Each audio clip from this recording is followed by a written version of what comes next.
እንደምናላችሁ እግዚአብሔር አምላካችን የተመሰገነ ይሁን።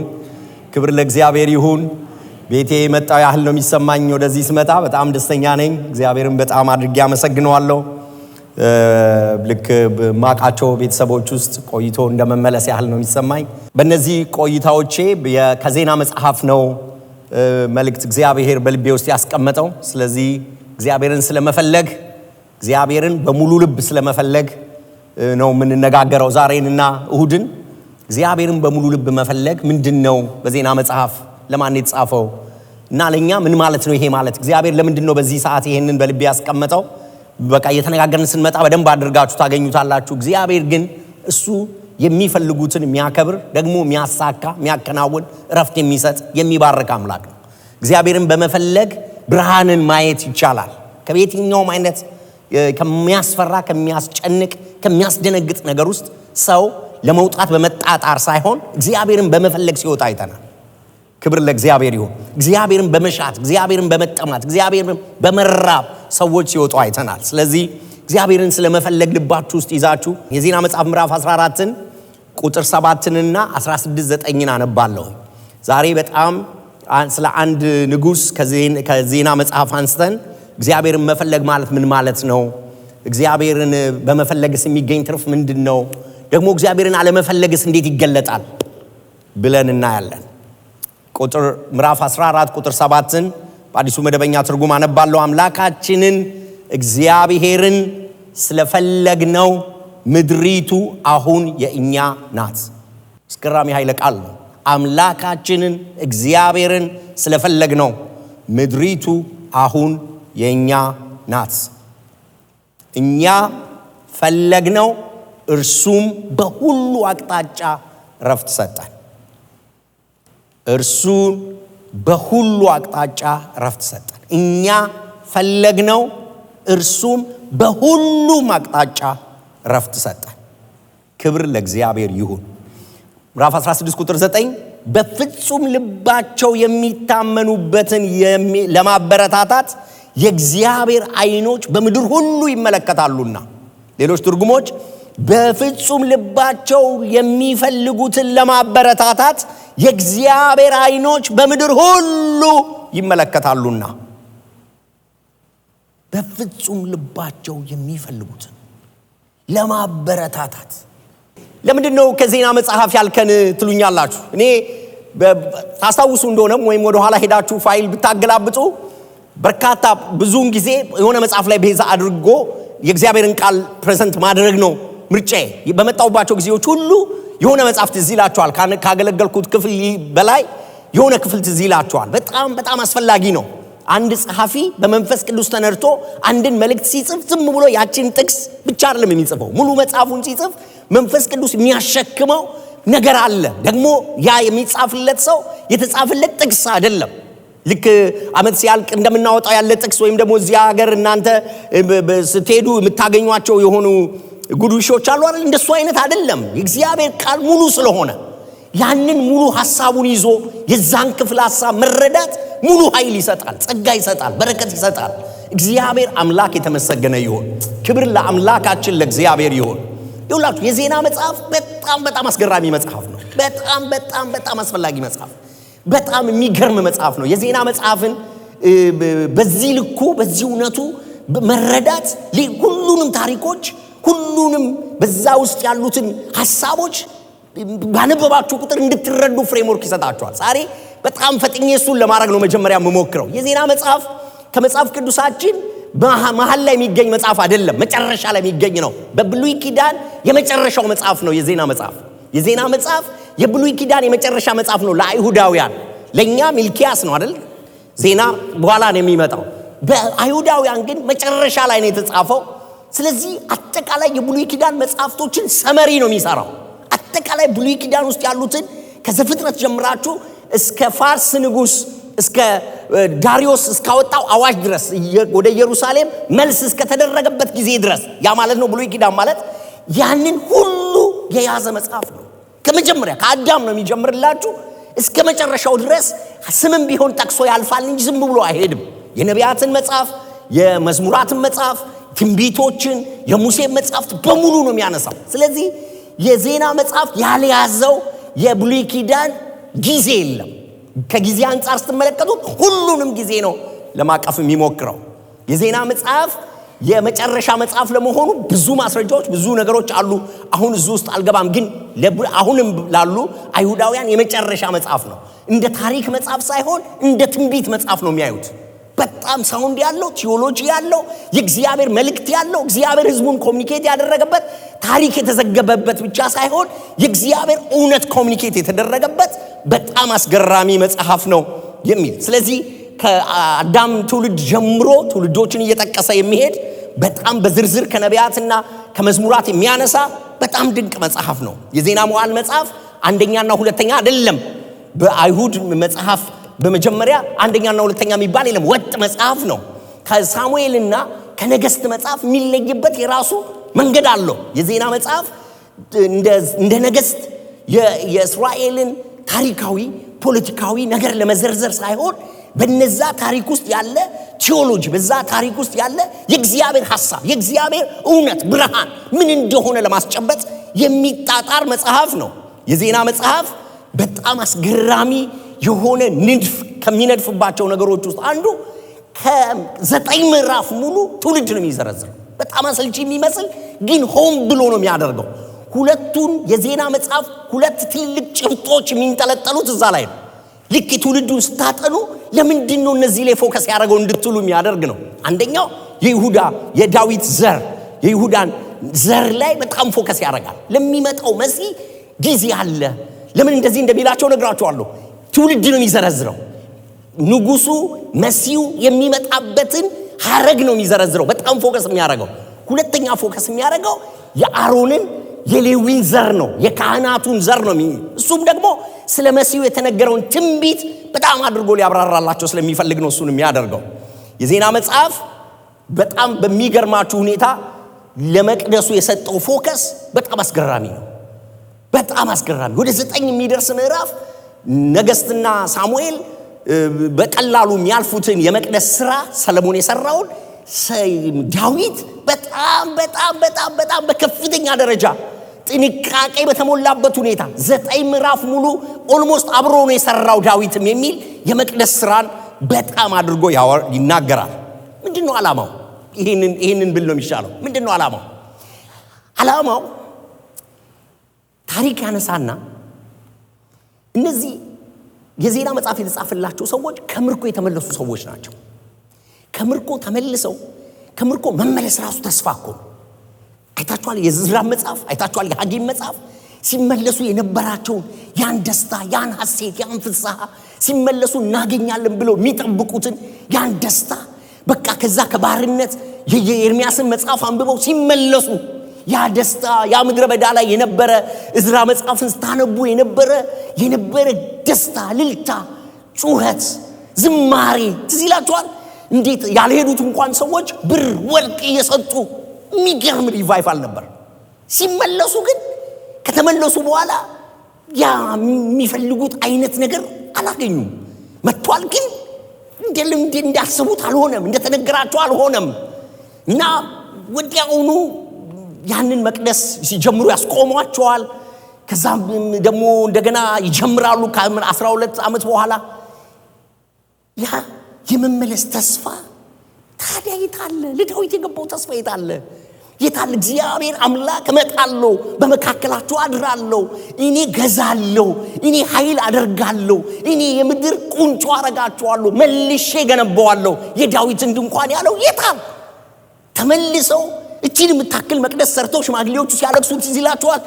ወይ ጉድ በቃ ይሄው ነው የሚሉበት ጊዜ ነገር ዓለሙን ግፍ አድርገው የቤታቸውን ስራ የኑሯቸውን ምናምን አድርገው ደግሞ ማህበራዊ የሆነ ታድሶ ሳያደርጉ ከአሕዛብ ጋር ተጋብተው በቃ ብልሽት ብሎ ሚልኪያስን ስታነቡ ጭራሽ ነገሩ ሁሉ ተመስቃቅሎ እንዲህ ላለ ኮንፊውዝድ ለሆነ ህዝብ የተጻፈ በቃ መመለስ የሆነው መታደስ የሆነው መቅደስ መስራት የሆነው ደክመን የሆነው በቃ ተመለስን በቃ የሆነው ክብር የመጨረሻው ያ ናፍቆት የነበረው ህዝቡ ልቡ ወርዶ መቅደሱን ትቶት ትዳር ተበላሽቶ ካህናቱ ነገሩን ችላ ብለው ምስቅልቅል ለወጣበት ህዝብ ነው ይሄ መጽሐፍ የሚጻፈው። ይሄ መጽሐፍ የሚጻፍላቸው ሰዎች የጠበቁትን ነገር ያጡ፣ ደግሞ በሆነ ነገር ሞክረው የተፈታው የሆነ ነገር ይሞክራሉ ያጣሉ። ከዛ በኋላ ያንን የሚፈልጉት ተሐድሶ ግን እንዲመጣ ይፈልጋሉ። እንደሱ እኮ አይደለም ነው ዜና የሚለው። ተሐድሶ ሙሉ የሆነ መለቀቅ፣ ያ የእግዚአብሔር መገኘት በመሲሁ ነው የሚሆነው። መሲሁ ሲመጣ ነው የሚሆነው። ይሁንና ግን አሁንም ትችላላችሁ መሲሁ እስከሚመጣ እንደዚህ አርጋችሁ ብትጠብቁት በእነዚህ ነገስታት በእነዚህ ሰዎች ህይወት ውስጥ የተቀመጠው እውነትና ብርሃን ይሄ ነው። ግን ትክክለኛው ፍጻሜ የሚመጣው በመሲሁ ነው። መሲሁ ይመጣል፣ መቅደሱን ይሰራል፣ ከዛ በኋላ እሱ ይነግሳል፣ ከዛ በኋላ እሱ ልዑል ይሆናል፣ እሱ ታላቅ ይሆናል፣ እሱ ይነግሳል። ደግሞ እሱ ካህንም ነው እሱ ደግሞ። ስለዚህ ሁሉ ነገር የሚያበቃው ያኔ ነው። ግን እስከዛው ድረስ ከነዚህ ነገስታቶች ህይወት ተማሩ እስቲ።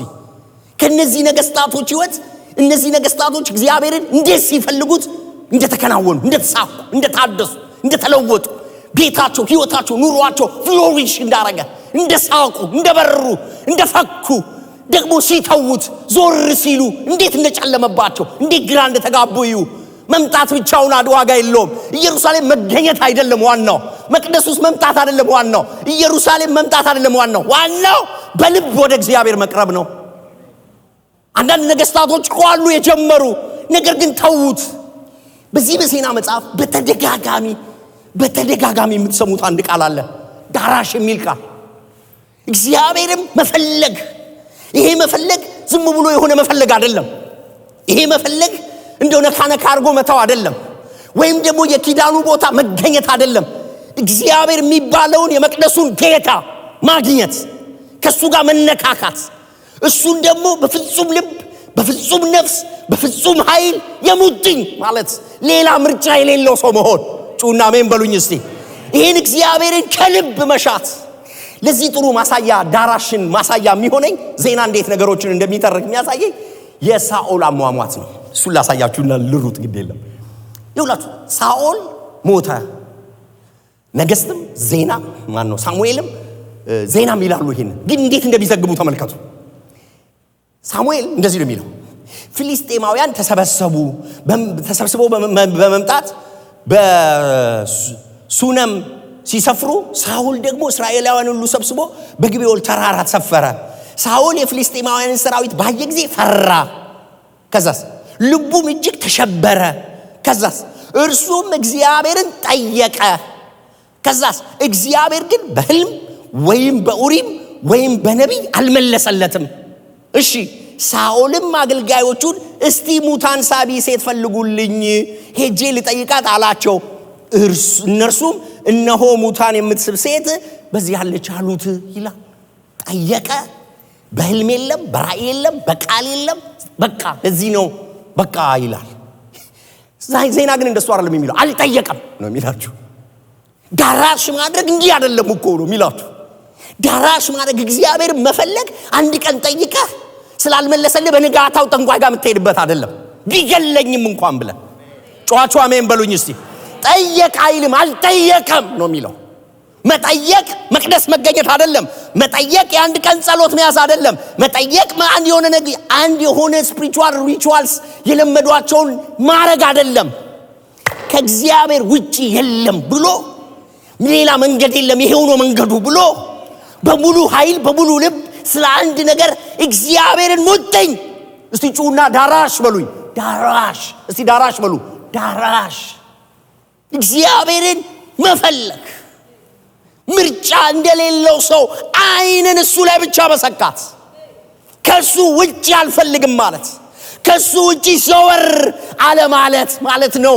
የዜና መጽሐፍ የሚመክራችሁ እሱን ነው። ስሙት ስለ ሳኦል ሲናገር፣ ሳኦል እግዚአብሔርን ስላልታዘዘ ሞተ። የእግዚአብሔርን ቃል አልጠየቀም፣ ይልቁኑ ሙታን ጠሪ ምክርን ጠየቀ። ይህም እግዚአብሔርን አልፈለገም፣ ስለዚህ እግዚአብሔር ገደለው ይላል። ጠይቋል? አዎ ሳሙኤል። ዜናስ አልጠየቀም። መጠየቅ እንደሱ አይደለም። ዳራሽ እንደሱ አይደለም። ዳራሽ አንድ ቀን ጠይቀ ስታጣ በንጋታው ህልም ጠብቀ የሆነ ነብይ ጠብቀ የሆነ ነገር ጠብቀ ካልሆነ ምርጫ መፈለግ አይደለም። እግዚአብሔርን መፈለግ ማለት በዜና ሙተኝ ማለት ነው። አልጠየቀም። እግዚአብሔር አምላክ እሱ ጠይቋል፣ ፊቴን ፈልጓል፣ ፈልጋችሁኛል የሚላቸው ሰዎች እንደሱ ነው። ነገስታቶቹ የምር የፈለጉት ጊዜ የሆነላቸውን ያልፈለጉት ጊዜ የሚሆንባቸውን ነው የሚነግራቸው ዜና። ስለዚህ የዜና መጽሐፍ አንስተን የሆኑ ትንንሽ ነገሮችን በማድረግ መንፈሳዊ እንደሆን ማስመሰል ሳይሆን ወይም ደግሞ የሆነ ነገር በማድረጋችን ምክንያት እግዚአብሔርን መፈለጋችን ነው ብለን ሳንል ሌላ ምርጫ የሌለው፣ ሌላ መርኪያ የሌለው፣ ሌላ ጌጥ የሌለው፣ ሌላ ሳቅ የሌለው፣ ሌላ ደስታ የሌለው እሱ ብቻ። እስቲ አሜን በሉኝ። ልክ አንድን ወንድ ስለ አንድ ሚስቱ ሲናገር እሷ ብቻ ታርካ እንደሚል ማለት ነው። በቃ ሌላ በፍጹም አይሁንልህ፣ ከቤት የሚፈልቀው ምንጭ ብቻ ያርካህ፣ ሌላ ምንጭ አይኑርህ፣ ያንተም ለሌላ አይሁን እንደሚል ማለት ነው። ዳራሽ እግዚአብሔርን መፈለግ፣ እግዚአብሔርን በሙሉ ልብ መፈለግ፣ እግዚአብሔርን በሙሉ ኃይል መፈለግ፣ እግዚአብሔርን ስለ ቤት፣ ስለ ኑሮ፣ ስለ ህይወት እግዚአብሔር አምላክ ደግሞ እርሱን የሚፈልጉትን ለማበረታታት አይኖቹ በምድር ላይ ናቸው።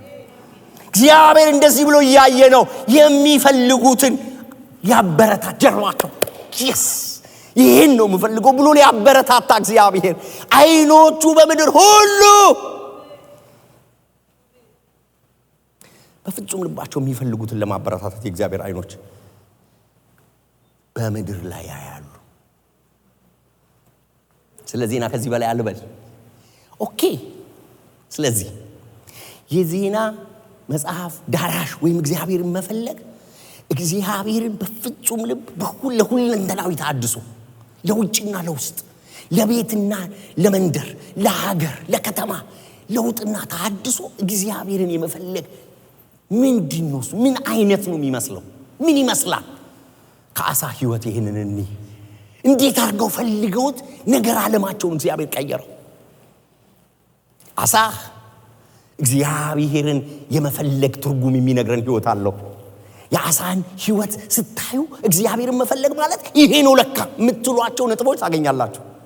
የአሳን ህይወት ስታዩ እግዚአብሔርን የሚፈልግ ሰው እግዚአብሔር እንዲያርጎ ነው የሚያበረታታው። እንዴ ለካ እግዚአብሔር እንዲህ ነው አፕሪሼት የሚያደርገው፣ እግዚአብሔር ቴንክ ዩ የሚለው፣ እግዚአብሔር የሚያስፈልጉ ነገሮችን የሚሰጠው ለሰው እንዲህ ነው እንዴ ለካ የምትሉት ነገር አለ። እግዚአብሔርን ከመፈለግ መመለስም ማለት ምን ማለት እንደሆነ ከአሳ ህይወት ያላችሁ እግዚአብሔርን መፈለግ መተው፣ ከእግዚአብሔርን መፈለግ ፊትን ማዞር ማለት ምን ማለት ነው በአሳ ህይወት የሚለውን መመልከት ትችላላችሁ። በአሳ ህይወት እግዚአብሔርን መፈለግ ማለት መጀመሪያ ከሁሉ ነገር ፊትን ወደሱ ብቻ ማዞር ማለት ነው። የአሳ መጽሐፍ ሁለተኛ ዜና መጽሐፍ ምዕራፍ 14 ስታነቡ የሚነግራችሁ ዞረ ነው የሚላችሁ። ከእንትን አጸድ እንትን መሰዊያ ተወ፣ ዞረ ወደ አምላክ ወደ እግዚአብሔር ወደ አባቶቹ አምላክ ዞረ ይላል። መዞር ከሁሉ ፊትን መመለስ፣ ከሁሉ ልብን መሰብሰብ፣ እግዚአብሔር ብቻ ብሎ ማለት መዞር። ጉባኤው ይጩና መዞር ይበለኝ። መዞር እግዚአብሔርን መፈለግ ምንድነው? በሁሉ አቅጣጫ በሁሉ መንገድ ጀርባ ለሌሎች ሰጥቶ ፊትን ወደሱ ማዞር። ለሁለት ጌታ መገዛት አትችሉም። አንዱን ትወዳላችሁ፣ ሌላውን ትጠላላችሁ። አንዱን ትጠጋላችሁ፣ ባይዲፎልት ሌላውን እየሸሻችሁ ነው። አንዱ ጋር ትጠጋላችሁ፣ ሌላውን ትሸሻላችሁ። አንዱን ታከብራላችሁ፣ አንዱን ትንቃላችሁ። እግዚአብሔርን የሚፈልግ ሰው ምን ይመስላል?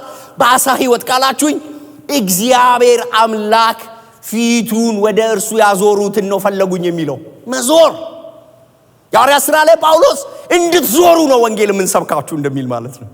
ተሰሎንቄዎች ዞራችሁ ከጣዖታት እንዴት እንደዞራችሁ። መዞር የህይወት ፍልስፍና ቫልዩስ በሙሉ ቼንጅ ማድረግ። እግዚአብሔር ብቻ ነው ማለት እግዚአብሔር በሚሰጠኝ መንገድ፣ እግዚአብሔር በሚሰጠኝ መርህ፣ እግዚአብሔር በሚሰጠኝ መንገድ ሄዳለሁ ብሎ ማለት መዞር ነው። ሰው እንዴት ሁሉ ቦታ ላይ ሆኖ እግዚአብሔርን ፈልጋለሁ ይላል? ለዚህም ቀልቡን ለዚህም ጊዜውን ለዚህም ትኩረቱን የሰጠ ሰው እግዚአብሔርን እየፈለገ አይደለም። እግዚአብሔርን የሚፈልግ ሰው ሚስቴ እንደዚህ ታረጋኛለች፣ ያየኸኝ አውራኝ፣ የሆነ ነገር እያየሁ የሆነ ነገር እየሰራሁ የሆነ ነገር እያደረኩኝ እንደዚህ ትኩረት አቴንሽን መዞር በልብም በጊዜም በትኩረትም እግዚአብሔር ላይ አይንም መሰካት፣ ከሌላ ነገር መፋታት፣ ከሌላ ነገር መውጣት፣ እግዚአብሔርን ብቻ ዳኝ፣ እግዚአብሔርን ብቻ ንጉስ፣ እግዚአብሔርን ብቻ አምላክ፣ እግዚአብሔርን ብቻ ባለቤት ምንጭ ማድረግ። ካሳ ሕይወት የምታዩት እሱን ነው። ተወ፣ ሰረዘ፣ አፈረሰ፣ ቆረጠ፣ ወደ እግዚአብሔርም ዞረ ይላችኋል። እግዚአብሔርን መፈለግ በካሳ ሕይወት ውስጥ መዞር ነው ወደ እግዚአብሔር። መፍትሄ እግዚአብሔር፣ ምንጭ እግዚአብሔር፣ ምንም አይነት ነገር የሚገኘው ከእግዚአብሔር፣ ንጉስ እግዚአብሔር፣ ባለቤት እግዚአብሔር፣ አባት እግዚአብሔር፣ አዳኝ እግዚአብሔር። አይኖቼን ወደ ተራሮች አነሳው፣ ከየት ይመጣል እንዳለ ማለት ነው እግዚአብሔር ብቻ። ሃሌሉያ! አይናችንን ወደሱ ብቻ፣ ተስፋችንን ወደሱ ብቻ፣ ወደሚያድነን ጌታ፣ ወደሚያስመልጠን ጌታ። እሳት ያነዱባቸዋል፣ አይናችሁን አንሱ፣ ይህን ጣዖት አምልኩ፣ መከራ አለ፣ ይሁን እንጂ አንዞርም። እግዚአብሔርን ነው የምናመልከው። ሙጥኝ ማለት እሳትም ሲነድ ማቁለጭለጫም ሲመጣ አልፈልግም አይሆንም ብሎ ሙሉ ልብን በእግዚአብሔር ላይ ማድረግ። አሜን በሉኝ በደም። እግዚአብሔርን መፈለግ ይሄ ብቻ ነው አይደለም። ልክ እንደዚህ ዞራችሁ እያለ ጭከና ውስጣችሁ ከገባ እግዚአብሔርን ፈልጋችኋል ማለት ነው። ይሄንን አድርጎ ወደ ቤቱ ሲገባ ይላል አያቱ እቤቱ ተቀምጣ አጸድ ሰርታ ጣዖት ሰርታ ታመልክ ነበር ይላል። ከእቴጌነቷ ሻራት የሚል ቃል አይታችኋል። ለአያቱ ያልተመለሰ አንዳንድ ጽሁፎች የሚስቱ እናት ናት ይላሉ፣ አንዳንዶች ደግሞ የእናቱ እናት ናት ይላሉ። whatever እህቴ ላላለ ለእግዚአብሔር የሚወገን ማን ነው ተባለ አንድ ቦታ ትዝ ይላችኋል። ለማን ነው ለእግዚአብሔር የሚወገን? እግዚአብሔርን የሚል እግዚአብሔርን የሚፈልግ ማን ነው? ሌዊ ተነሳ፣ እህቴን አላለም፣ ወንድሜን አላለም፣ ቤተሰቤን አላለም። ለፈተንከው፣ ለተከራከርከው ቱሚም ለማን ነው? የእግዚአብሔርን ፍቃድ ማወቅ ለማን ነው? የእግዚአብሔርን ሕግ ማስተማር ለማን ነው? እግዚአብሔርን ለፈለገ፣ ለእግዚአብሔር ለወገነ፣ እህቴን ላላለ፣ ወንድሜን ላላለ። እግዚአብሔርን መፈለግ ምንድን ነው? ከእግዚአብሔር በላይ ምንም ነገር የለም ማለት ነው።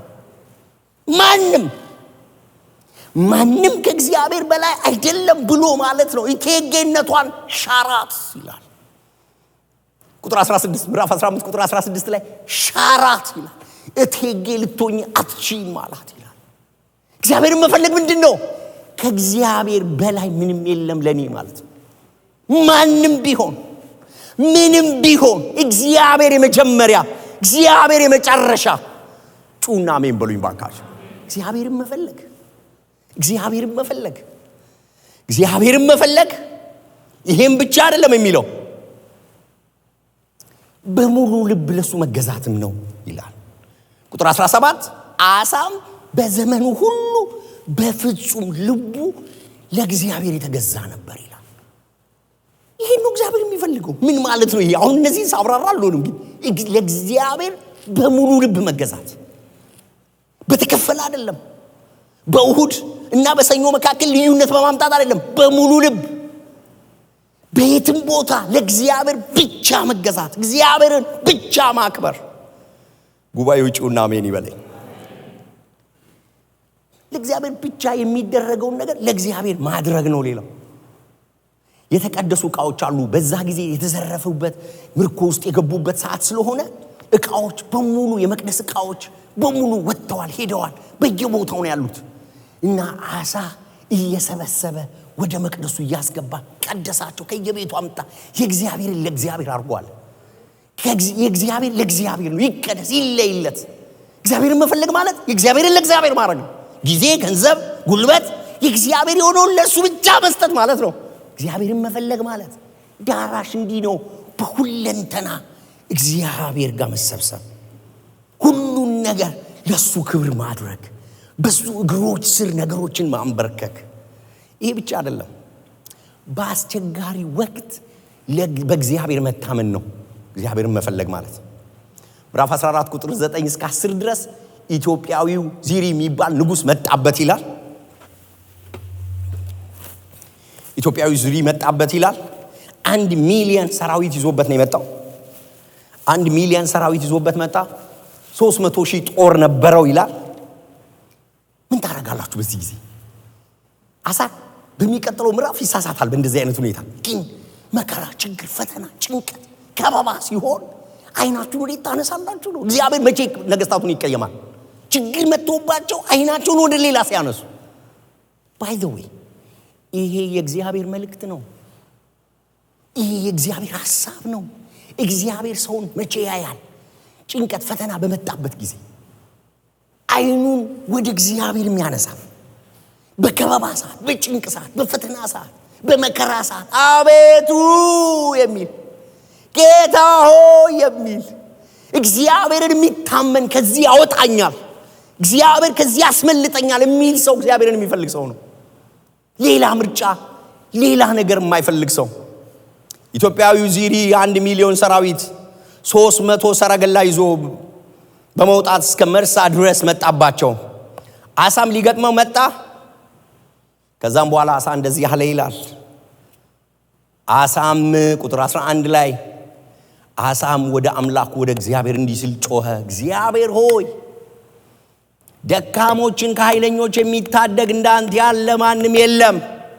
ጉባኤው እጆቹን ያንሳና ከኔ ጋር ይበለው፣ እግዚአብሔር ሆይ በሉ እስቲ።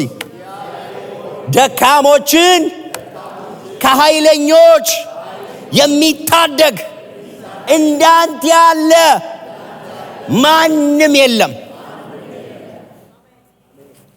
እውነት ነው። እንደ እግዚአብሔር ያለ ደካሞችን ከብርቶች የሚታደግ ስትፈልጉት ነው የሚመጣላችሁ። ሌላ መሽሎኪያ፣ ሌላ ቀዳዳ፣ ሌላ ማምለጫ ማትፈልጉት አንተ ነህ። ደካሞችን ከኃይለኞች የምትታደግ አንተ ነህ የሚል የሚመጣው እግዚአብሔርን የሚፈልግ ሰው ነው። የለም ደካሞችን ከኃይለኞች የሚታደግ እንዳንተ ያለ ማንም የለም። አምላካችን እግዚአብሔር ሆይ በአንተ ታምነናልና ይህን ታላቅ ሰራዊት በስምህ እንገጥመዋለን። እግዚአብሔር አምላካችን አንተ ነህ፣ ሰውም አያሸንፍህም። 1 ሚሊዮን ናቸው፣ አዎ፣ ግን አያሸንፉህም። እምፈልግህ የልቤ አምላክ በፍጹም ሰው 1 ሚሊዮን አይደለም 3 ሚሊዮን ቢሆን 10 ሚሊዮን ቢሆን ሰው ነው። አሜን በሉኝ። በደም ልመርቃችሁ። እግዚአብሔርን በመፈለግ የከበቧችሁ እንደ ሰው ኃይል ይሆኑ። እነዛ በሰረገሎቻቸው፣ እነዚህ በፈረሶቻቸው፣ እኛ ግን ተብሎ እንደተጻፈ ሁልጊዜ በእግዚአብሔር በመታመን እሱን የምትፈልጉ እንድትሆኑ እግዚአብሔር አይናችንን ይክፈተው። በጭንቅ ቀናችሁ አይናችሁን ማንሳት እንድትችሉ፣ በለቅሶ ቀናችሁ አምላክ እንዲሰማችሁ እግዚአብሔር አምላክ ዘንበል ይበልላችሁ። ልመርቃችሁ፣ ዘንበል ይበልላችሁ። በዚያ ጊዜ አሳ ወደ እግዚአብሔር ጮኸ። ከዛስ እግዚአብሔርም ኢትዮጵያዊውን በአሳና በይሁዳ ፊት መታቸው። አሳ መታቸው? ኖ፣ አሳማ ሰራዊት የለውም። 300,000 ሰው ነው ያለው። 1 ሚሊዮን የሱ ሰረገላ ብቻ 300,000 ነው። 300 እግረኛ ይዞ እንዴት አድርጎ እግዚአብሔር መታለት ይላል። አሳደዳቸው ይላል። ይሁላችሁ ሁልጊዜም እግዚአብሔርን በእኔ ተማምኗልና አስጥሏል። አሜን በሉኝ። በደም እግዚአብሔርን መፈለግ በዜና ውስጥ በምንም አይነት ሁኔታ ውስጥ አይናችሁን ወደ እኔ አንሱ ነው። አያችሁ፣ ኤክስፔክቴሽናቸው አልሆነም። እነሱ የጠበቁት ነገር አልሆነም። ቀጥሉ ነው፣ ጽኑ ነው፣ እኔን ፈልጉ ነው። ጠላቶቻቸው መጥተው ይስቱባቸዋል፣ ያስቆሟቸዋል፣ ደብዳቤ ይጽፉባቸዋል። ታስታውሳላችሁ? ሲጽፉ እኮ እቺ ከተማ ከተሰራች አለቀልን ነው የሚሉት ጠላቶቻቸው። ስለዚህ ከተማ መስራት ላይ ፎከስ አደረጉ። ቅጥሩን ከተሰራ የቅጥሩ መሰራት ዓላማ እኮ ከመሳለቂያ መዳን፣ ያን ክብር ለማምጣት እንጂ ክብሩን የእግዚአብሔርን ያን መሳለቂያነት እንዲቀር እንጂ ግንብ መስራት እኮ አይደለም ዓላማው። ግንብ ሰርቶ ይጠብቁታል።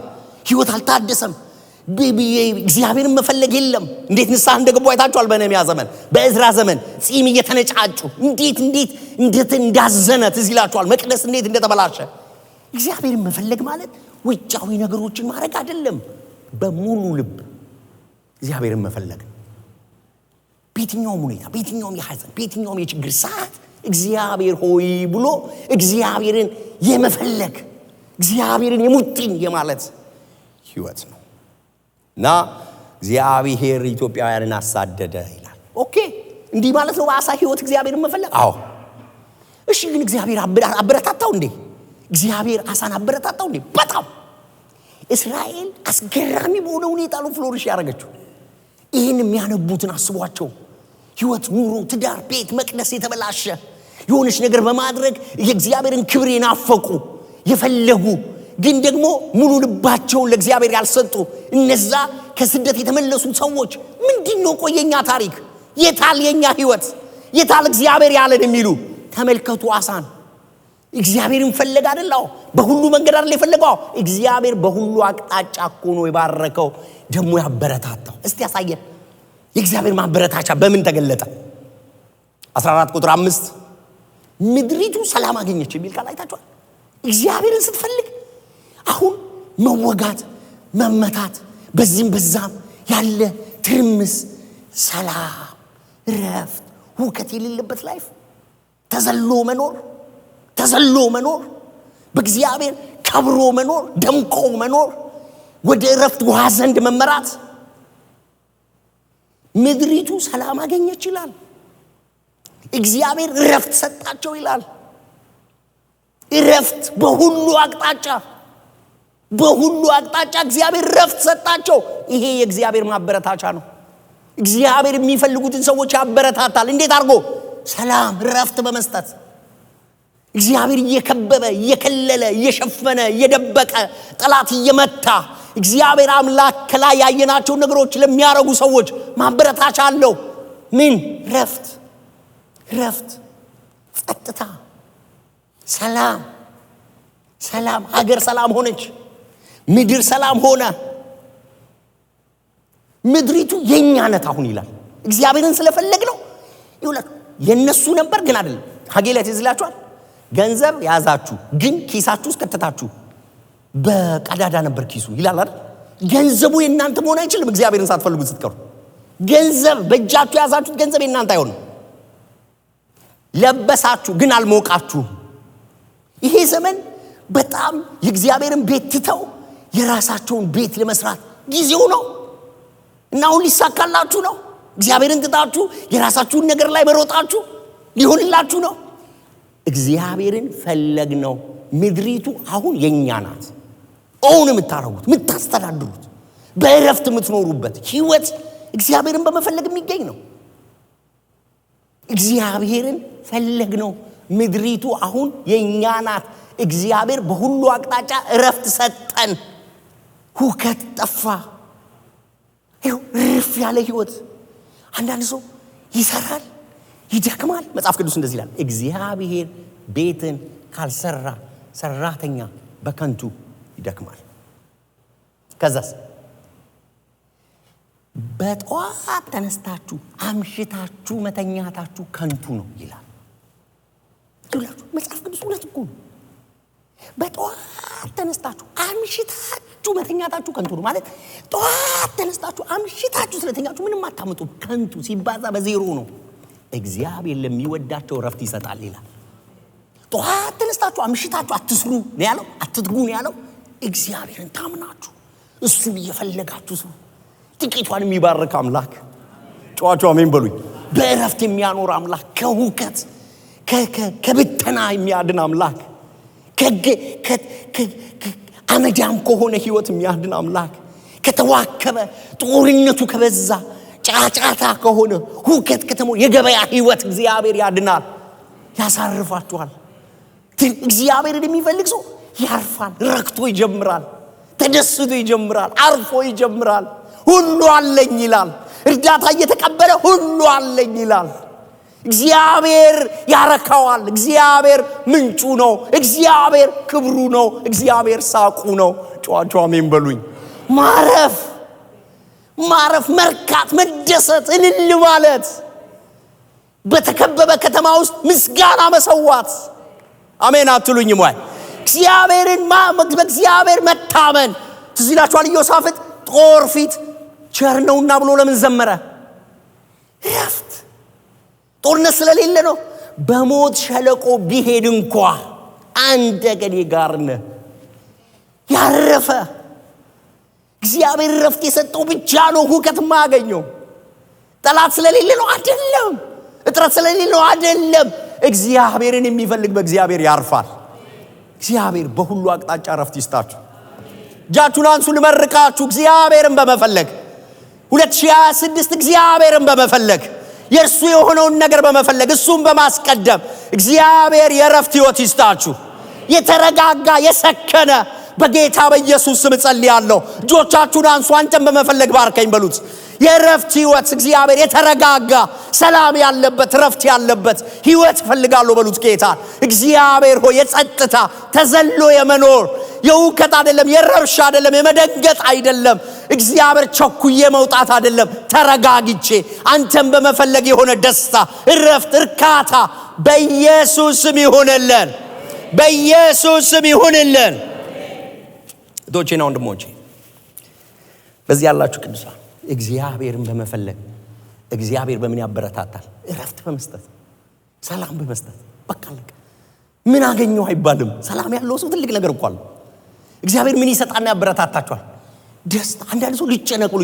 እግዚአብሔር ልቡን በሰላም ጠብቆት እሱ እንደዚህ ይጨነቃል። ልብም በሰላም ይጠብቃል። አይምሮንና ሐሳብን የሚያልፍ የእግዚአብሔር ሰላም ምን ማለት ነው? አይምሮ የሚጨነቅበት የሚብሰለሰልበት ነገር እኮ አለው። ከሱ የሚያልፍ ሰላም። አሜን አትሉኝ? ማይደፈርስ ሰላም። ጭንቀት ከቦት እግዚአብሔርን የሚፈልግ ሰው በእርጋታ የሚኖር፣ በሳቅ የሚኖር፣ በረፍት የሚኖር፣ በተከበበ ከተማ ምህረቱን እግዚአብሔር የሚያሳየው። ጩና አሜን በሉኝ ባካችሁ። እግዚአብሔርን መፈለግ፣ እግዚአብሔር ፊት መሆን በጸጥታ መኖር ይሰጣል።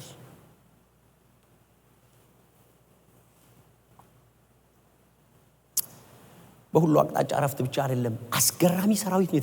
በዛ ዘመን እንደነበረው እስራኤል ሰራዊት ኖሯት አያውቅም። የሚገርም ሰራዊት ከዛ በኋላ ተገነባ። የሚገርም ሰራዊት፣ የሚገርም አደረጃጀት። እግዚአብሔር እንዴት አበረታታው! በቃ የሚጠብቁት ሰጠው። ሁላችሁ እግዚአብሔርን ስትፈልጉት እግዚአብሔር አምላክ የሚጠብቋችሁ የእናንተን መከላከያ የእናንተን ጽኑ አምባ ይሰራዋል። እግዚአብሔር በሳሙኤል ዘመን የእግዚአብሔር እጅ በፍልስጤም ላይ ከብዳ ነበር የሚል ቃል አንብባችኋል። የእግዚአብሔር ሰራዊት ይነሳል።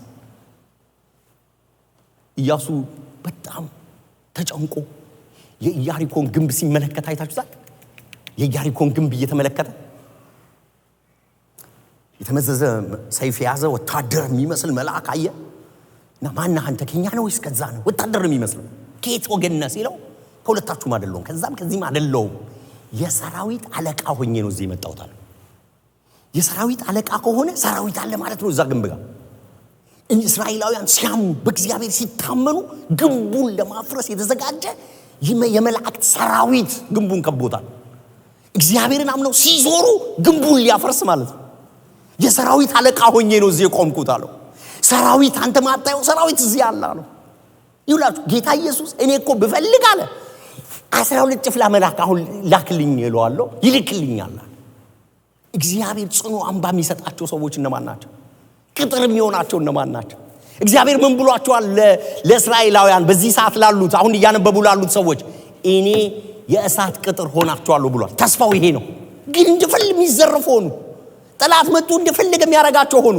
ቅጥርም ቢሰራ ያ ክብር አልመጣም፣ ያ ፖለቲካል ኃይል አልመጣም፣ ያ ስፒሪቹዋል ልዕልና አልመጣም። እግዚአብሔር ነው እሱን የሚሰራው። ቅጥር ብቻውን አይሰራም። ሁሉም ከተማ ቅጥር አለው። ቅጥር አይደለም፣ ቅጥሩ ላይ የሚሆን አንድ ደመና፣ አንድ ክብር፣ አንድ የእግዚአብሔር እጅ፣ አንድ የእግዚአብሔር ጣት። ጩና አሜን በሉኝ። በደም አያችሁኛ የሆነ ነገር አርገናልና ነው የምንለው። እግዚአብሔር አለ ወይ? እግዚአብሔር ይፈልጋል ወይ? እግዚአብሔር እዛ ውስጥ አለ ወይ የሚለውን አናየው። አሳ ግን እግዚአብሔር የሚገርም ሰራዊት ሰራለት። በርካታ ድሎችን ሰጠው። ይሄ ማበረታቻ ነው። አስገራሚ ድሎች ሰጠው። እስከ ግብጽ ድረስ ዝናው ወጥቶ ነበር ይላል። የሚገርም ድል፣ የሚገርም ማሸነፍ፣ የሚገርም አይነት እናንተ ክፍሎቹን እንድታነቧቸው ነው እየነገርኳችሁ ሄደው። ይሄ ብቻ አይደለም፣ የእግዚአብሔር ድምጽ ይመጣ ነበር። ላምብብላችሁ፣ ነብይ ይመጣል ይላል። እግዚአብሔርን ስትፈልጉት ሁሉ ጊዜ ድምጽ አለ። አንዱ ማበረታቻው እግዚአብሔር የሚታይ ነገር መስጠት ብቻ አይደለም፣ ነብይ ይልካል፣ ህልም ይሰጣል፣ ራእይ ይሰጣል፣ ቃል ይሰጣል። አሜን በሉኝ። በደ እግዚአብሔር ያበረታታችሁ፣ በዚህ ዝም አይበላችሁ ጌታ። ልመርቃችሁ 2026 የእግዚአብሔርን ድምጽ የምትለማመዱበት ይሆን። በትንሽ በትልቁ ጌታ የሚናገራችሁ ነብይ የላከ የሚያበረታታችሁ ይሁን። የእግዚአብሔር መንፈስ በኦዲያ ልጅ በዘካርያስ ላይ መጣ። እርሱም አሳን ሊገናኘው ወጣ። እንዲህም አለው፣ አሳ አንተም ይሁዳ ቢንያም ሁሉ ሆይ አድምጡኝ። እናንት ከእግዚአብሔር ጋር ስትሆኑ እርሱ ከእናንተ ጋር ይሆናል። ብትፈልጉት ይገኝላችኋል፣ ብትተዉት ግን ይተዋችኋል። እስራኤል ያለ እውነተኛ አምላክ፣ ያለ አስተማሪ ካህንና ያለ ሕግ ብዙ ዘመን አሳልፈዋል። በመከራቸው ጊዜ ወደ እስራኤል አምላክ ወደ እግዚአብሔር ተመልሰው ፈለጉት፣ እርሱም ተገኘላቸው። ብዙ ጊዜ እንደዛ ነበሩ፣ ተገኘላቸው። እሺ፣ በዚያ ዘመን ባልፈለጉት ጊዜ፣ እግዚአብሔር በተዋቸው ጊዜ፣ በዚያ ዘመን በምድር ነዋሪዎች ሁሉ ዘንድ ታላቅ ሁከት ስለነበር፣ እየሰማችሁ ነው? ዜና የሚለውን እየሰማችሁ ነው? እግዚአብሔርን ባልፈለጋችሁ ጊዜ ተዋችሁ፣ ስትፈልጉት ተገኘላችሁ። እግዚአብሔርን ባልፈለገ ጊዜ እስራኤል መከራ ውስጥ ነበር፣ ሁከት ውስጥ ነበር። በመከራቸው ጊዜ ወደ እግዚአብሔር አምላክ ወደ ጮሁ፣ ፈለጉት፣ እርሱ ተገኘላቸው። በዛ ባልፈለጉት ጊዜ ቁጥር 5 በዚያ ዘመን በምድር ነዋሪዎች ሁሉ ዘንድ ታላቅ ሁከት ስለነበረ በሰላም ወጥቶ መግባት አስተማማኝ አልነበረም። ለምን? እግዚአብሔርን አልፈለገም። ሁከት፣ ብጥብጥ፣ ረብሽ ያለው መቼ ነው? እግዚአብሔርን ሳትፈልጉት ስትቀሩ ነው የሚለው።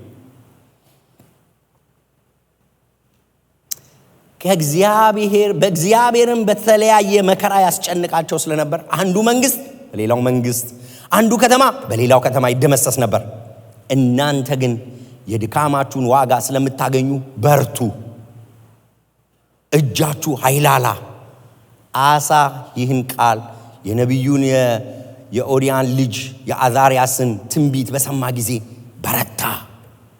ከመላው ይሁዳና ከቢንያም ጋር በኤፍሬም ኮረብቶች ላይ ከያዛቸው ከተሞች አጸያፊዎቹን ጣዖቶች አስወገደ። ከእግዚአብሔር መቅደስ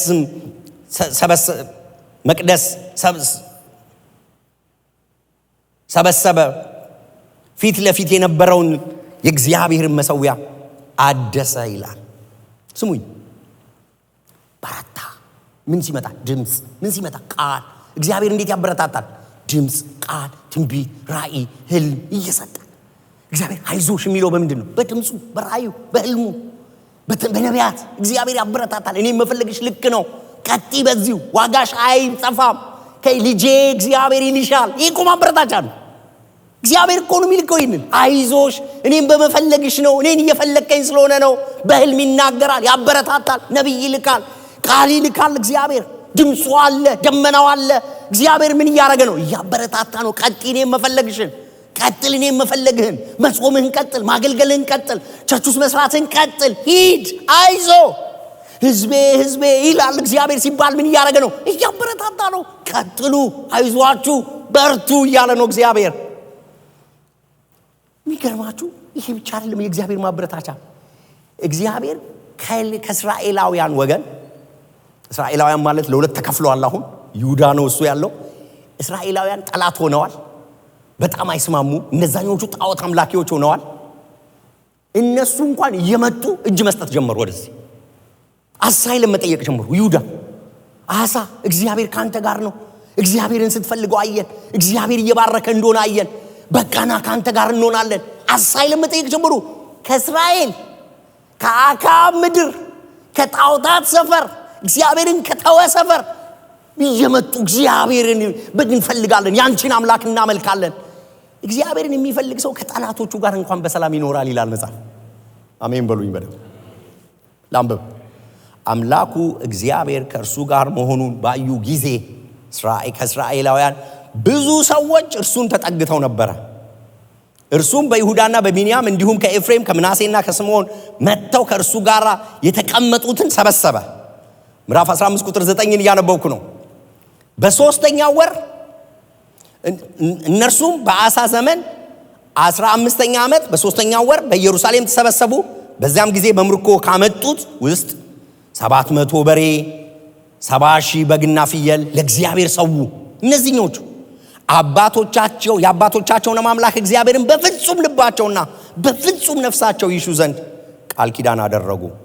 የእስራኤል አምላክ እግዚአብሔርን የማይፈልግ ሁሉ ግን ትንሽም ይሁን ትልቅ ወይም ወንድም ሆነ ሴት እንዲገደል አደረጉ። ይህንንም በታላቅ ድምፅ በእልልታ በእምቢልታ በመለከት ድምፅ ለእግዚአብሔር ማሉ። በፍጹም ልባቸው ስለማሉ የይሁዳ ሕዝብ በመላው ደስ ተሰኙ። እግዚአብሔርን ከልብ ፈለጉት፣ እርሱም ተገኘላቸው። ስለዚህ እግዚአብሔር በሁሉ አቅጣጫ ረፍት ሰጣቸው። አሜን በሉ። ያልዳኑ ሰዎች፣ አብራችሁት የምትሰሩ ሰዎች በእናንተ ህይወት መቼ ይማረካሉ? እግዚአብሔርን በፍጹም ልባችሁ ፈልጉት።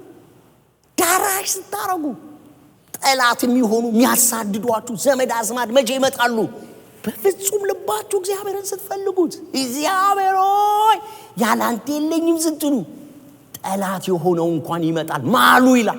እግዚአብሔርን የማይፈልግ ሰው ይገደል ከኛ መሃል አሉ። ማሉ። እግዚአብሔርን ፈልጋለን አሉ። እግዚአብሔርም ተገኘላቸው። እግዚአብሔርን ፈለጉት፣ እርሱም ተገኘላቸው። በሁሉ አቅጣጫ ረፍት ሰጣቸው ይላል። ክብር ለእግዚአብሔር ይሁን። የመጨረሻ ነጥብ ይሄ ነው። ኦኬ፣ እግዚአብሔርን መፈለግ ይሄ ከሆነ፣ እግዚአብሔርን በመፈለግ የሚገኘው ትርፍ ይሄ ከሆነ አሳ ምን ሆነ ልትለን ነው? ምንም ፍጹም ንጉስ የለም ሌላ አንድ ንጉስ እስከሚመጣ መሲሁ እስከሚመጣ ድረስ እግዚአብሔርን በደንብ ፈልጎ እኛን ሁሉ ለእግዚአብሔር የማረከ እስራኤላውያን ወደ ይሁዳ እንደመጡ እኛን ከጨለማ ወደ ብርሃን እንድንፈልስ ያደረገ መሲሁ ኢየሱስ እስከሚመጣ ድረስ አንድም ንጉስ በፍጽምና አልቀጠለም። እግዚአብሔርን ሲተው የሆኑትን ይሁ ሲፈልጉት የሆኑትን አያቸው። ደግሞ እግዚአብሔርን ሲተውት የሚሆኑትን ይሁ አሳ የሚባል ንጉስ ተወው፣ እግዚአብሔርን መፈለግ አቆመ፣ ቀየረ መንገድ። ምን ሆነ? እንዴት ቀየረ? ምልክቶች አሉት ወይ? አዎ፣ 3-4 ነገር ነግሬያችሁ ነው የምንጸልየው። እግዚአብሔርን መተው ምንድነው? እግዚአብሔርን መተው ምንድነው? ሪሊ እግዚአብሔርን መፈለግ ምንድነው? እግዚአብሔርን መተው ምንድነው? እግዚአብሔር አልፈለገኝም የሚለው ሰው ምን ያላረገውን ሰው ነው? የሞኝ ስራ ሰራ አለው ነብዩ መጣና፣ የሞኝ ስራን የሰራው አለው ነብዩ ምዕራፍ 16 ላይ የሞኝ ስራን የሰራው አለው። በጣም ነው የሚገርመው እዚህ ጋር የተፈጠረው ነገር በጣም ነው የሚገርመው። እስራኤል ህዝቡ እየመጣ ከአሳ ጋራ ሲስማማና ወደ ይሁዳ ሲመለስ የእስራኤል ንጉስ ተበሳጨ እና በቃ አሳ መውጋት አለብኝ ብሎ ጦሩን ጠቅላላ ይዞ መጣ። ይሄኔ በ1 ሚሊዮን ኢትዮጵያዊ ጦር ውስጥ እግዚአብሔርን ታምኖ ያሸነፈ ንጉስ ተወው ነገር አለሙ ተወው እግዚአብሔርን 1 ሚሊዮን ሰራዊት ሲገባው አቤቱ ኃይለኞች ደካሞችን ከኃይለኛ የሚታደግ እንዳንተ ያለ የለም የሚል ያልብ እግዚአብሔርን በሁሉ ነገር የሚፈልግ ያልብ ጠፋ። ሲከናወን ሲሳካ ይረሳል፣ ይተዋል። እግዚአብሔርን መፈለግ መጾም፣ ቸርች መምጣት ምናምን ይቆማል። በቃ በሌሎች ልምዶችና ስትራቴጂ ቴክኒኮች ይሞላል። እግዚአብሔርን ከመፈለግ ይቆማል። አይምሮ ይጀምራል፣ ስልት ይጀምራል፣ የኛ ዕውቀት የኛ ምናምን ይመጣል። በቃ አሳ እንደዛ ሆነ። ያ 1 ሚሊዮን ሰራዊት ሲከበው እጁን ያነሳ ሰው 1 ሚሊዮን ሰራዊት ሲከበው ጌታ ሆይ አራድነኝ ያለ ሰው ምን እንዳደረገ ልንገራችሁ። እስራኤላውያን መጥተው ሲከቡት ለአሶር ንጉስ ወርቅ ከመቅደስ አወጣና ላከ። ውጊያ ሲዋጋ ልገኝም እኔ ያለፈበት ፋሽን ነው ይሄ። ቴክኒክ አለው፣ ታክቲክ አለው፣ ገንዘብ አለው፣ በልጽገና አለው፣ አርፈና አለው፣ እግዚአብሔር ባርኮና አለው።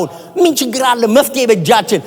ገንዘብ ካለ በሰማይ መንገድ አለ። ምንም መጨናነቅ አያስፈልግም። ዝም ብለን እንደ ትናንትናው ጥሉጥሉና እንልም ቸርች ምናም በቃ ትተዋለ ነገር አለው። እግዚአብሔርን ትተዋለ። የመፍትሄ አካል ማረግን ታቆማለ። ተውከው ማለት እሱ ነው። ሳታውቀው ጥቅስ ሊኖር ይችላል፣ ጥቅስ ሊኖርሽ ይችላል። ትተይዋለ። ጸሎት የፋራ ይሆናል፣ አገልግሎት የእንትን ይሆናል። እዚህ አሜሪካን ላልችልም እኮ ይመጣል። በቃ ይኮራል፣ መፍትሄ ይፈልጋል። ሌሎች መንገዶች ይመጣሉ። በቃ ከዛ ወርቁን አወጣና ለአሶር ንጉስ ሰጠና ባክን ሂድና እስራኤልን በወዲያ በኩል ውጋልኝ አለው። በዛ በኩል ውጋልኝ እና በቃ አንተ በዛ ስትወጋው ተመልሶ ይሄዳል። እኔ ጥይትም አላባክንም። ለዚህ እግዚአብሔር አይምሮዬን ባርኮታል። እናም ስማርት ምናምን አይነት ጨዋታ ጀመረ። ማለት ነው። ልክ እንዳለውም ለአሶር ንጉስ ሰጣው። አሶር ሄደና እስራኤልን በዛ በኩል ሲወጋው ተመልሶ ሄደ እስራኤል። ይሄ ማለት አንዳንድ ጊዜ እኔ ምናምን ገባ ኦኬ ምናምን ፕሬዝ ጋድ ትጀምራለህ ማለት ነው። በቃ አለቀ። ትቶዋለ ነገር አለው። ያኔ ነው ነብዩ መጣ ይላል መጽሐፍ። በዚያ ጊዜ ባለ ራእዩ አናኒ ወደ ይሁዳ ንጉስ ወደ አሳ መጥቶ እንዲህ አለው፣ በአምላክ በእግዚአብሔር ሳይሆን በሶሪያ ንጉስ ስለታመንክ የሶሪያን ንጉስ ሰራዊት ከእጅህ አመለጠ አለው። አሁን እስራኤል ያመለጠ ነው መሰለህ እንዴ? ራሱ ሶሪያን ያመለጠ አለው። በቃ እግዚአብሔር ሶሪያውያን እንዲያመልጡ አረገ። ሶሪያውያን ለካ ፕላን አላቸው። ሶሪያውያን የረዱ መስሏል፣ አመለጡ ከእጅ። ኢትዮጵያውያንንና ሊቢያውያንን በብዙ ቁጥር ካላቸው ሰረገሎችና ፈረሶቻቸው ጋር ኃያል ሰራዊት አልነበሩም እንዴ? ይሁን እንጂ በእግዚአብሔር ስለታመንክ በእጅ አሳልፎ ሰጠ። በፍጹም ልባቸው የሚታመኑበትን ለማበረታታት የእግዚአብሔር አይኖች በምድር ሁሉ ይመለከታሉና። ያኔ ለምን ረዳ እግዚአብሔር? እሱን ስለታመንክ እሱን ስለፈለግከው ነው ያን የሚያል ሰራዊት የመጣልህ። አሁንስ ምን በወጣ እግዚአብሔርን ትፈልጋለህ? ለትንሽ ለትልቁ ጌታን አላስቸግረውም። አያቴ እንደዛ ላይ ያሉ በትንሽ በትልቁ አታስቸግሩት እግዚአብሔርን። እግዚአብሔር ከየት ያመጣል? ካለው እየወሰደ ነው ለሌለው የሚሰጠው። አታስቸግሩት ይሉና አታስቸግሩት። እንደዛ የሚባል ነገር የለም። በትንሹም በትልቁም እግዚአብሔርን ነው የምፈልገው። ጨዋታ አሜን በሉኝ ባካችሁ። ይሁላችሁ በፍጹም ልብ እግዚአብሔርን መፈለግ ማለት የሆነ ትልቅ ነገር ሲመጣ ማለት ትንሽ ነገር ሲመጣ መፍትሄኛ መፈለግ ማለት አይደለም። ለሁሉ እግዚአብሔርን መፈለግ ማለት ነው። ጉባኤው ይጩና አሜን ይበለኝ። ጉባኤው ይጩና አሜን ይበለኝ። የሞኝ ስራ ሰራ አለው። የሞኝ ስራ ሰራ። እግዚአብሔር የሚታመኑበትን ለማበረታታት የእግዚአብሔር አይኖች በምድር ሁሉ ይመለከታሉና የሞኝ ስራ ሰራህ። ከእንግዲህ ጦርነት ከአንተ አይለይም አለው። እጃችሁን አንሱ ልመርቃችሁ። በትንሹም በትልቁም እሱን የምትፈልጉበትን ልብ እግዚአብሔር ይስጣችሁ። ትልቅ ሲሆን መጮህ አይደለም። ቅድም ፓስተር ይል የነበረው መኪናዋ ሙሉ ለሙሉ ስጠፋ አይደለም። በቃ ትንሽም ቢሆን እግዚአብሔርን የሚፈልግ ልብ፣ የእግዚአብሔርን እርዳታ፣ የእግዚአብሔርን ኃይል፣ የእግዚአብሔርን ጸጋ ነገር በትንሹ እያለ እግዚአብሔርን የመፈለግ ልብ በኢየሱስ ስም ይሰጣችሁ። የሞኝ ስራ ከእናንተ የተወገደ ይሆን። 2026 ሞኝ እንዳትሆኑ የእግዚአብሔርን ፍቃድ ወቁ እንጂ ሞኞች አትሁኑ እንደተባለ እግዚአብሔር ከሞኝነት ያድናችሁ። እግዚአብሔር ከራሳችሁ ጥበብ ያድናችሁ። ምንድነው እግዚአብሔርን አለመፈለግ? ትንሽ መስሎ በገንዘቤ ይችላልው በእውቀቴ ይችላልው ምንለውን ነገር ለምንድነው መጽሐፍ እንደዚህ የሚለው? አንተ ነገ እዛ ከተማ ከዛ እንሄዳለን፣ ከዛ እንሰራለን፣ ከዛ እናተርፋለን እንዴት ትላለህ? ምን ማለቱ ነው? ነገ ማለት አንተ ትችላለህ ወይ? ነገ ማለት ትችላለህ ወይ? አንተ ነገን ታውቂያለሽ ወይ አንቺ? እሺ እዛ ከተማስ ማለት ትችያለሽ ወይ? ዳርቻ የሚወስነው ማን ነው? መኖሪያ የሚወስነው ማን ነው? እዛ ከተማ ብቻ አይደለም ትርፍ ውጤቱን ሁሉ ወስናችኋል። እናተርፋለን ጌታ ቢፈቅድ አትሉ? ጌታ ቢፈቅድ ነገ፣ ጌታ ቢፈቅድ እዛ ከተማ፣ ጌታ ቢፈቅድ እና ጌታ ነው የሚችለው። መነገጃ ስላለ አይደለም፣ ስለሚነጋ አይደለም። ጌታ አምላኬ ጌታዬ ከውሃ ውስጥ እንደወጣ ዓሣ ሆናለሁ ያለ አንተ የሚል እግዚአብሔርን የሚፈልግ ልብ አሜን በሉኝ ባካችሁ።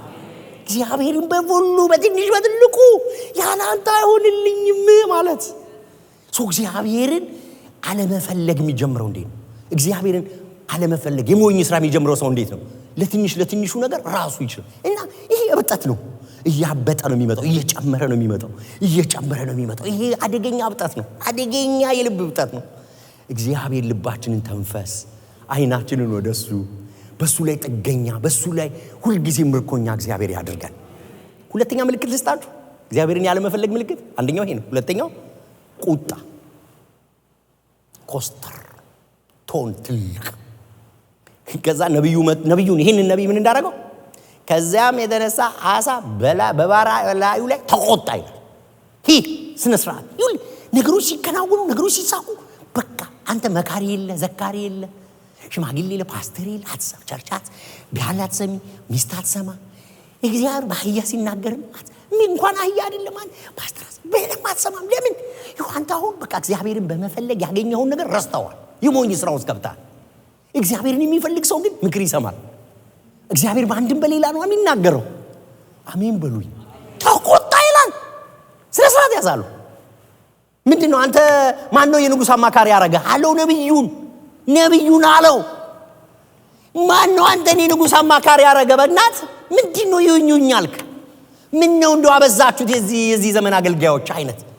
ምን ነው ቸርች በሁሉ ነገር ይወስድ አንሰው ላይ ይወስድ ልግባለች።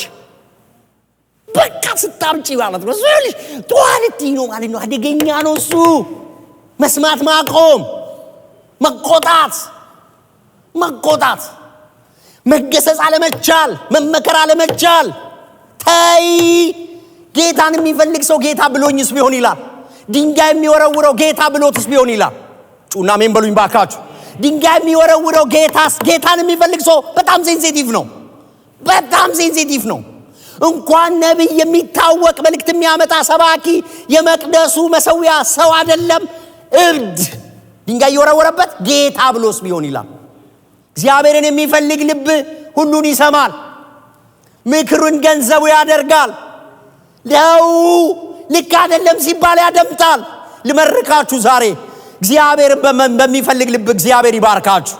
እግዚአብሔር ምክር ሲሰጣችሁ እንደ ነብዩ እብደት ሳይሆን በአህያል መከርም እንዳለው ሳይሆን በሰው ተመክራችሁ፣ በሚስት ተመክራችሁ፣ በባል ተመክራችሁ የምትሰሙበት እግዚአብሔርን የመፈለግ ልብ እግዚአብሔር ይስጣችሁ። አልፎ ከመሰጠት ዳዊት እቶቼና ወንድሞቼ ሁለት ሰዎች ናቸው ወደሱ የመጡት። ሳሚ የሚባለው ሰው መጥቶ ያንን ሁሉ ዱላ ላዩ ላይ ከማሳረፉ በፊት ሌላ አንድ ሰው መጥቷል። ከቢንያም ነገር ነው እሱ። የሳኦል ባሪያ የነበረ ሰው በአህያ ጭኖ መጥቷል። ምን ነው ለምን ይዘመጣ ይሏል። እንዴ ጌታዬ በዚህ ጊዜ ማብሬ ካልሆንኩም እንዴት አብሬ ሆናለሁ? እሱን በምስጋና ተቀበለ። ትንሽ እንደሄዱ ከቢንያም ነገድ የሆነ ሌላ እብድ መጣ ይላል። ሁለቱንም የመቀበል አቅም ነው እግዚአብሔርን የሚፈልግ ሰው ልብ ያለው። ጎሽታውን የሚቀበል፣ ስጦታውን የሚቀበል፣ አንቱታውን የሚቀበል፣ ግሳጼ የማይቀበል እግዚአብሔርን የሚፈልግ ልብ የለም። ምክር የማይሰማ፣ ተግሳጽ የማይሰማ፣ ተውን የማይሰማ፣ ተይን የማይሰማ እግዚአብሔርን የሚፈልግ ልብ የለም። ቁልቁለት ላይ ነሽ።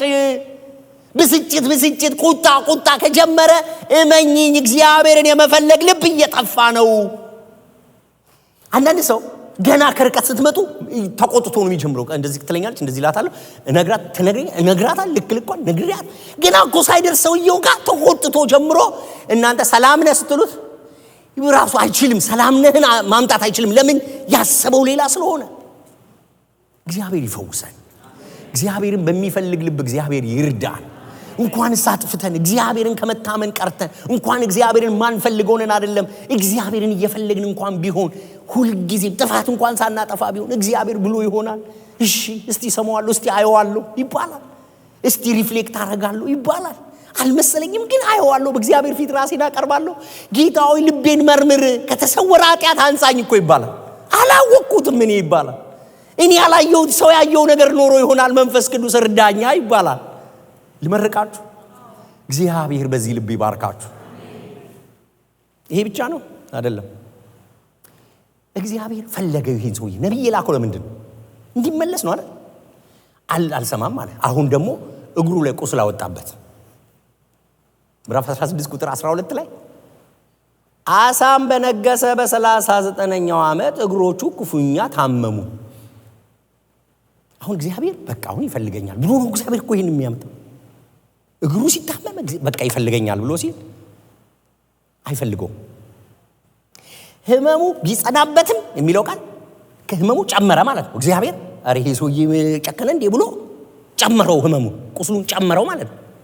ህመሙ ቢጸናበትም እንኳን በዚያ ሁሉ ህመም ካላችሁ ደግሞ ጊዜው ረዘመ ማለት ነው አይደል? በዛ ሁሉ ህመም የባለ መድኃኒቶችን እንጂ የእግዚአብሔርን እርዳታ አልፈለገም ይላል። ቁልቁለቱ የባሰ ሲመጣ እንደዚህ ያደርጋል። ምን እያለ ነው ያለው ጻፊው? እግዚአብሔርን መፈለግ ማለት ይሄ ነው። ይሁን ነገር ሲመጣ ጌታ ያዋራህ ሊሆን ይችላል። ባለመድኃኒቶችን እንጂ እግዚአብሔርን አልፈለገም። እግዚአብሔር ሲጨምረው እግዚአብሔርን የሚፈልግ እግዚአብሔር ጫን ሲለው ወደሱ የሚመለስ መስሎታል። ሰውየው መሞቻው እስከሚሆን ድረስ አላወቀም። እንደው እንቁራሪቷ ውሃው ፈልቶ እስከምትፈነዳ እንዳላወቀች እየጠፋ እንደሆነ አያውቅም። እግዚአብሔርን መፈለግ በሁሉ አቅጣጫ ዕረፍት ይሰጣል። የእግዚአብሔር ማበረታቻን በሕይወት ያደርጋል። እግዚአብሔርን አለመፈለግ ደግሞ ሳይታወቅ መንገድ መቀየር ያመጣል። እግዚአብሔርን አለመፈለግ መቅደስ አለመሄድ አይደለም፣ ስርዓቶቹን አለማድረግ አይደለም። ልብ ነው የሚንሸራተተው፣ ልብ ነው የሚወጣው፣ ቁጣ ነው የሚጀምረው፣ መቀየር ነው የምትጀምሩት፣ ቫልዩ ነው የምትቀይሩት፣ አቅጣጫ ነው የምትቀይሩት፣ የጸሎት ርዕስ ነው የምትቀይሩት፣ የችግራችሁን መፍትሄ ምንጩን ነው የምትቀይሩት፣ ሶሉሽን የምትፈልጉበትን ቦታ ነው የምትቀይሩት። በኋላ ላይም ለችግሮቻችሁ መፍትሄ የምትፈልጉት ከሌላ ቦታ ይሆናል። በፍጹም እግዚአብሔርን አልፈለገም፣ ሌላ ነገር ሲያፈላልግ ሞተ ይላል።